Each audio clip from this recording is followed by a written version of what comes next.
নির্যাতন হয়েছে সেখানে। আয়নাঘরেরা তার যুদ্ধবন্দী না, কিন্তু এদেশের স্বাধীন নাগরিকদের উপর জুলুম করা হয়েছে, অপারেশন চালানো হয়েছে। বাংলাদেশে দেখবেন যে রাস্তা দিয়ে সাপ যায় না কুকুর যায় না বিড়াল যায়, কোনো জ্ঞান নাই। শিশুদের সাথে প্রিয় নবীজির আচরণ কেমন ছিল। এবার আমরা জানবো যুদ্ধবন্দীদের সাথে প্রিয় নবীজির কেমন আচরণ ছিল, নারীদের সাথে প্রিয় নবীজির আচরণ কেমন ছিল। একটা উট কান্না করে করে রাসূল সাল্লাল্লাহু আলাইহি ওয়াসাল্লাম ছুটে আসছে, একটা উট কান্না করে। রাসূল সাল্লাল্লাহু আলাইহি ওয়াসাল্লাম দেখে অত্যন্ত দয়া হলো, মায়া হলো যে উটটা কেন কান্না করতেছে, এত বেশি কেন কান্না করতেছে। আল্লাহ রাসূল সাল্লাল্লাহু আলাইহি ওয়াসাল্লাম তিনি মমতা করে ওনার হাত দিয়ে উটের মাথায় আদর করতে আরম্ভ করলেন। প্রিয় নবীজি এই মমতা মাখা হাত বুলানো পেয়ে উটের কান্না বন্ধ হলো।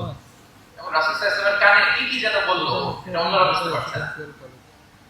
এরপর রাসূল সাল্লাল্লাহু আলাইহি ওয়াসাল্লাম বুঝতে আরম্ভ করলেন যে উটের মালিককে। একজন আনসারী যুবক সাহাবী আসলেন।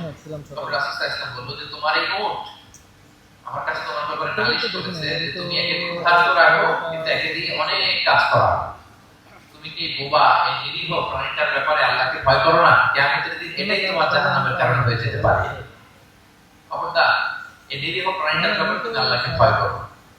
দেখেন উটের মাথায় হাত বুলিয়ে উটের কান্না বন্ধ করেছিলেন এবং উটের মালিককে ওসিয়ত করেছেন যে খবরদার, প্রাণীর প্রতি কখনো এরকম রূঢ় কঠিন আচরণ করা যাবে না, তাদের প্রতি রহম দিতে হবে। প্রাণীদের প্রতি কখনো আমরা যেন নির্মম না হই, অমানবিক না হই, আমরা যেন মানবিক হই।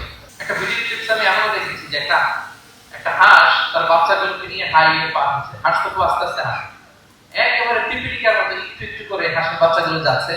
শত শত গাড়ি middle of the highway stop. আল্লাহু আকবার।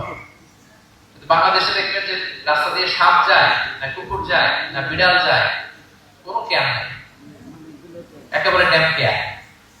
যে প্রাণীদের প্রতি দয়া দেখায় না, আল্লাহ তাআলা তার প্রতি দয়া দেখায় না। তাহলে প্রিয় নবীজি প্রাণীদের প্রতি কতটা দয়ালু ছিলেন, মমতাময় ছিলেন, এটা সবার কাছে ক্লিয়ার। এবার আমরা একটু করে জানার চেষ্টা করি যে শিশুদের সাথে প্রিয় নবীজির আচরণ কেমন ছিল। তিনি বাচ্চাদেরকে দেখলে চুমু খেতেন, বাচ্চাদের সাথে খুব মজা করতেন, খেলাধুলা করতেন। হাদিসে এসেছে ওনার চাচাতো ভাই যারা আছে ছোট ছোট, তাদেরকে তিনি লাইন ধরে দাঁড় করাতেন আর বলতেন মান সাবাকা ইলাইয়া ফালাহু কাযা ওয়া কাযা। দেখি কে এসে আমাকে আগে করতে পারে, যে ফার্স্ট হবে তাকে এটা দিব, যে আগে করতে পারবে তাকে এটা দিব। আল্লাহু আকবার। এবং তারাও আনন্দে উৎফুল্ল হয়ে দৌড়াতে দৌড়াতে কেউ প্রিয় নবীজির বুকের উপরে এসে ঝাঁপটে পড়তো, কেউ কাঁধে উঠতো, কেউ পিঠে উঠতো, এভাবে দৌড়ে তারা আসতো। এবার আমরা দেখি যে নারীদের সাথে প্রিয় নবীজির আচরণ কেমন ছিল। তিনি নারীদেরকে অত্যন্ত সম্মান করতেন। কি করতেন? সম্মান। তিনি বলতেন আদ দুনিয়া কুল্লুহা মাতা ওয়া খায়রু মাতা'আদ দুনিয়া আল মারআ সালিহা। পৃথিবীর সব কিছু যা দেখা যায় সব সম্পদ, কিন্তু এর মধ্যে সবচেয়ে দামি সম্পদ হচ্ছে নেককার নারী। নেককার নারী, কারণ তাদের পেট থেকে পৃথিবীর সব ভালো মানুষ, মহাপুরুষরা এসেছে, আল্লাহর ওলিরা এসেছে, নবীরা এসেছে। ঠিক কি না বলেন? নবীরা কাদের পেট থেকে এসেছে বলেন? নবীরা মায়েদের পেট থেকে এসেছে না? এবং তিনি বলতেন খায়রুকুম খায়রুকুম লি আহলিহি ওয়া আনা খায়রুকুম লি আহলি।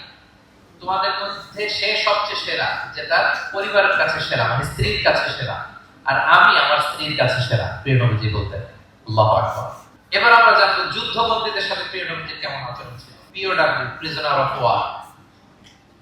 আমরা তো আবু গারিব কারাগারের কথা শুনেছি। আবু গারিব শুনেছি না? গুয়ান্তানামো বে, আয়নাঘর, এটা তো সবাই শুনেছি। আয়নাঘরের নাম শোনেন নাই? কি ধরনের নির্যাতন হয়েছে সেখানে। যারা বেরিয়ে আসছে তাদের কথা যখন আমরা শুনেছি আপনার গা শিউরে উঠেছে। যুগে যুগে যুদ্ধবন্দীদের সাথে মানুষ কেমন আচরণ করত। আয়নাঘরেরা তার যুদ্ধবন্দী না, কিন্তু এদেশের স্বাধীন নাগরিকদের উপর জুলুম করা হয়েছে, অপারেশন চালানো হয়েছে।